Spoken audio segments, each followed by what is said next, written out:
Hello बच्चों, how are you all? This is OP Gupta, your math mentor on this beautiful channel of yours, Mathematica by OP Gupta. तो आज के इस lecture में हम लोग क्लास 11th के case study and passage based question के ऊपर डिस्कशन करने वाले हैं फॉर मैथमेटिक्स। तो चलिए आगे बढ़ते हैं अपनी क्लास में। तो जैसा कि यहाँ पर स्क्रीन पे आप देख पा रहे होंगे बच्चों, ये जो वीडियो है this is for class 11th academic session 2023 two 24 और इस वीडियो में हम लोग case study and passage based questions का डिस्कशन करने वाले हैं। ठीक है बच्चों, अपार्ट फ्रॉम दैट अगर आप लोगों को केस स्टडी टाइप के क्वेश्चंस के पीडीएफ चाहिए तो आप इस वीडियो का डिस्क्रिप्शन बॉक्स चेक कर सकते हो। वहां पर आपको हमारा टेलीग्राम एंड व्हाट्सएप ग्रुप का लिंक मिल जाएगा, उन्हें आप ज्वाइन कर सकते हो। आपको केस स्टडी टाइप के क्वेश्चंस और टॉपिक टेस्ट एमसीक्यूज के पीडीएफ हमारे ग्रुप्स में मिल जाएंगे। मोर ओवर अगर आप लोग अपनी प्रिपरेशन को सुपर स्ट्रॉन्ग बनाना चाहते हो तो हमारी क्लास 11th की मैथ मिशन सीरीज की बुक्स और सैंपल पेपर की बुक को भी परचेज कर सकते हो, जिन्हें आप फ्लिपकार्ट या अमेजन पे ऑर्डर कर सकते हो। फ्लिपकार्ट और अमेजन के लिंक आपको इस वीडियो के डिस्क्रिप्शन बॉक्स और पिंड कमेंट में मिल जाएंगे। मोरओवर अगर आप डिस्काउंटेड प्राइस पे अपनी बुक्स को ऑर्डर करना चाहते हैं तो आप हमें दिए हुए व्हाट्सएप नंबर पर भी कांटेक्ट कर सकते हैं। अब अपनी वीडियो में हम आगे बढ़ते हैं और क्वेश्चन की तरफ जाने से पहले सबसे पहले जरा इस क्वेश्चन का आंसर करो। इस प्यारे से क्वेश्चन का आंसर क्या होगा? सब्सक्राइब तो कर लिया है ना? अगर आपने इस चैनल को अभी तक सब्सक्राइब नहीं किया है तो फटाफट चैनल को सब्सक्राइब करके बेल नोटिफिकेशन प्रेस कर लो ताकि हर इंपॉर्टेंट वीडियो की अपडेट आप लोगों को टाइम टू टाइम मिलती रहे। मोर ओवर ये जो लेक्चर है मैं मिडनाइट में रिकॉर्ड कर रहा हूं, तो अगर आप लोग मुझे सपोर्ट करना चाहते हैं तो इस चैनल को सब्सक्राइब करिए, वीडियो को लाइक करके अपने सभी क्लासमेट्स को भी शेयर करो। ठीक है, आपका ये छोटा सा कंट्रीब्यूशन मुझे मोटिवेट करेगा ताकि मैं आप लोगों के लिए और भी लेक्चर्स बनाऊं। अब चलते हैं अपने क्वेश्चन की तरफ। Case study and passage based question for class 11th।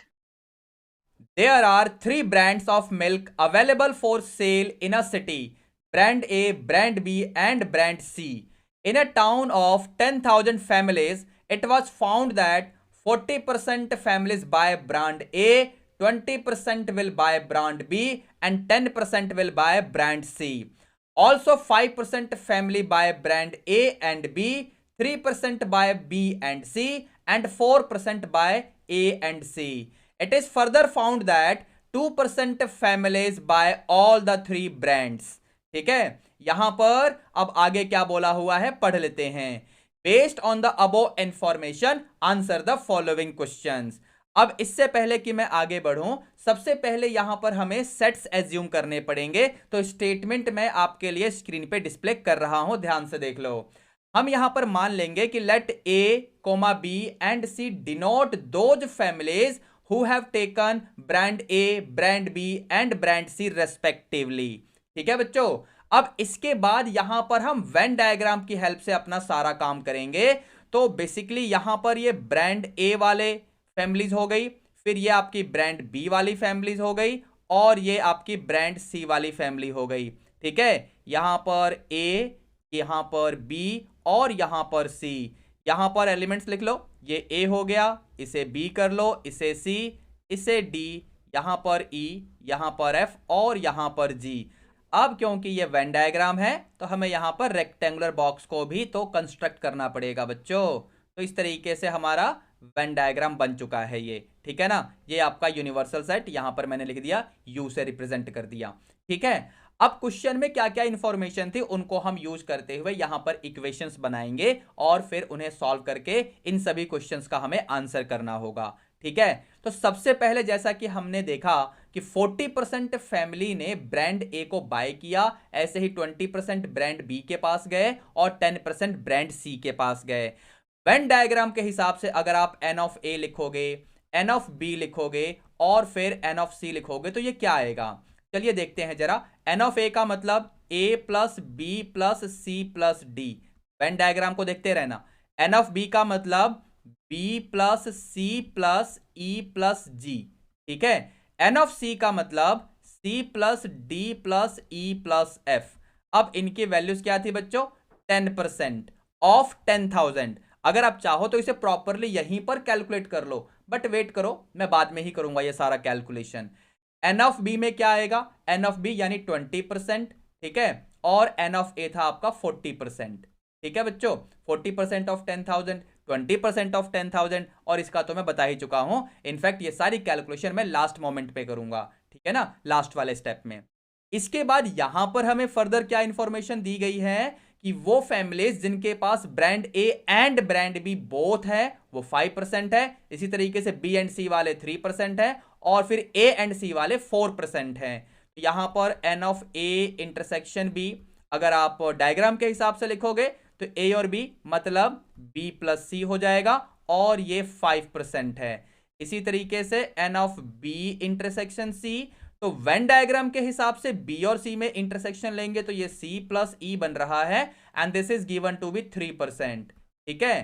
फिर इसके बाद n of A intersection C, Venn diagram के हिसाब से ये सी प्लस डी बन रहा है, and that is given to be 4%, ठीक है बच्चों।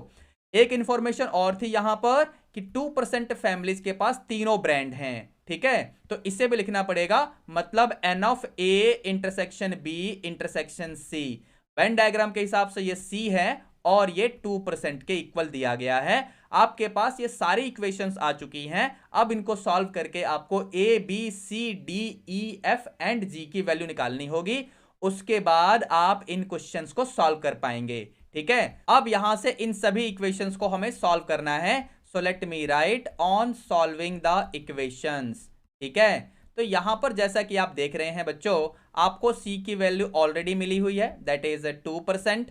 फिर इसके बाद d मिल जाएगा, देखो यहां पर है ना, c की वैल्यू पुट करोगे तो d मिलेगा आपका 2%। फिर इसके बाद इस वाले इक्वेशन में पहुंचोगे तो आपको e मिल जाएगा 1%। फिर इसके बाद यहां पर हम पहुंचेंगे तो हमें b मिलेगा 5% माइनस 2% यानी 3%, ठीक है बच्चों। फिर इसके बाद इस वाले इक्वेशन में आप देखो आपके पास कौन कौन सी वैल्यूज ऑलरेडी आ चुकी हैं, c की वैल्यू है, d की वैल्यू है और e की वैल्यू है, मतलब यहां से हमें f मिलेगा, तो ये आपका 2% प्लस 2% यानी 4% प्लस 1 यानी ये टोटल 5% हो जाएगा, तो f की वैल्यू आ जाएगी 10% माइनस 5% यानी 5% ही रहेगा, ठीक है बच्चों। फिर इस इक्वेशन में पहुंचते हैं, b का मतलब है 3%, ये है आपका 2% यानी ये हो गया 5% प्लस 1% यानी 6%, यानी g की वैल्यू आ जाएगी 20% माइनस 6% दैट इज 14%, ठीक है। अब फाइनली हम पहले इक्वेशन में पहुंच जाएंगे जहां से हमें a मिलेगा, तो ये आपका b है दैट इज 3%, फिर ये c यानी 2% यानी 5% प्लस में d यानी 2% 7% हो जाएगा टोटल, तो a की वैल्यू आ जाएगी 40% माइनस 7% यानी ये हो जाएगा 33%, ठीक है बच्चों। तो इस तरीके से हमें a b c d e f and g इन सभी की वैल्यू मिल चुकी है। अब चलते हैं अपने क्वेश्चन में वन बाय वन, ठीक है। फर्स्ट पार्ट में क्या बोला हुआ है, find the number of families which buy the milk of brand A only, brand A only यानी हमें सिर्फ a चाहिए, समझे। तो यहां पर आपको सिर्फ a चाहिए, a का मतलब है 33%, तो 33% ऑफ व्हाट, तो 33% ऑफ टोटल 10,000, जैसा कि आपके क्वेश्चन में आपको बताया गया है कि यहां पर अ टोटल ऑफ 10,000 फैमिलीज हैं। अब 33% ऑफ 10,000 क्या आएगा बच्चों, जैसा कि मैंने कहा था कि कैलकुलेशन में लास्ट मोमेंट पे करूंगा, तो वही काम मैं अब कर रहा हूं। तो यहां से आप सॉल्व करेंगे तो a की वैल्यू आपको मिल जाएगी 3300, ठीक है। तो ये फर्स्ट पार्ट वाले क्वेश्चन का आंसर हो गया। अब जरा सेकंड पार्ट में देखते हैं इसमें क्या बोला हुआ है, find the number of families which buy the milk of exactly 2 brands, exactly 2 brands मतलब यहां पर B, यहां पर D और यहां पर E, तो हमें इन तीनों को ऐड करके निकालना पड़ेगा B plus D plus E। अब जरा इनकी वैल्यूज को देख लेते हैं, तो B की वैल्यू ये रही 3%, D की वैल्यू ये रही 2% यानी 5% प्लस E की वैल्यू यानी 1% यानी 6% आएगा। तो यहां पर बेसिकली क्या लिखा जाएगा, 6% ऑफ 10,000, समझे। तो 6% ऑफ 10,000 का मतलब क्या हो जाएगा बच्चों, 6/100 इंटू 10,000 यानी ये टोटल 600 आएगा, समझे। अब जरा थर्ड पार्ट को देखते हैं, इसमें क्या पूछा हुआ है। थर्ड पार्ट में बोला हुआ है what is the number of families which buy the milk of exactly 1 brand, exactly one brand, जिनके पास सिर्फ एक ब्रांड है, that is A plus F plus G. समझे? चलिए इन सभी को ऐड करते हैं। ए ये रहा, जी ये रहा और एफ ये रहा। 14% प्लस 5% यानी 19% प्लस 33% यानी 33 प्लस 19 क्या बन जाएगा आपका? ये 9 प्लस 3 12 कैरी 1, ये आपका आ जाएगा 52%। तो 52% ऑफ 10,000, तो आप इसे सिंप्लीफाई कर लेंगे तो आपको मिल जाएगा 5200। ठीक है बच्चों, तो थर्ड पार्ट वाले क्वेश्चन का भी सॉल्यूशन हो गया। फोर्थ पार्ट में देखते हैं इसमें क्या बोला हुआ है। Find the number of families which buy the milk of brand A and C but not B. यानी ए और सी तो होगा, ए और सी तो होगा मतलब D plus C, but not B मतलब सिर्फ डी रह जाएगा यहां पर। समझे? Small D. अब डी का मतलब है 2%, तो 2% ऑफ 10,000। अब इसे सॉल्व करो, क्या आएगा बच्चों? ये आपका बन जाएगा 200। ठीक है, अब जरा फिफ्थ पार्ट वाले क्वेश्चन में देखते हैं इसमें क्या बोला हुआ है। What is the number of families which buy the milk of brands of at least one of A B C. At least one of A B and C का मतलब यह हुआ कि कम से कम एक ब्रांड ले, या फिर दो ब्रांड ले, या फिर तीनों ब्रांड ले। समझे? यहां पर बेसिकली हमें यूनियन फाइंड करना पड़ेगा, A union B union C. That means इन सभी को हमें ऐड करना पड़ेगा। A plus B plus C plus D plus E plus F plus G. देखते हैं जरा क्या आएगा ये। 2 2 4 प्लस 1 5 प्लस 3 8 प्लस 5 13 13 प्लस 14 क्या हो जाएगा? 13 प्लस 14 दैट इज 27 27 प्लस 33 यानी ये 60 आ जाएगा। तो 60% ऑफ 10,000, तो 60% ऑफ 10,000 आप निकालेंगे तो बेसिकली ये बन जाएगा आपका 6,000। समझे?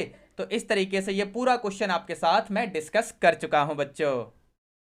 आई होप आप लोगों को ये पूरा क्वेश्चन सही से समझ में आ गया होगा। और अब इस वीडियो को लाइक करके इसे अपने सभी क्लासमेट्स को शेयर करके आप मुझे सपोर्ट जरूर करेंगे। अपार्ट फ्रॉम दैट इस चैनल को सब्सक्राइब करके बेल नोटिफिकेशन भी प्रेस कर लेना। ठीक है बच्चों, चलिए मिलते हैं अब हम नेक्स्ट लेक्चर में। Till then be good, take care, all the best. Thank you बच्चों।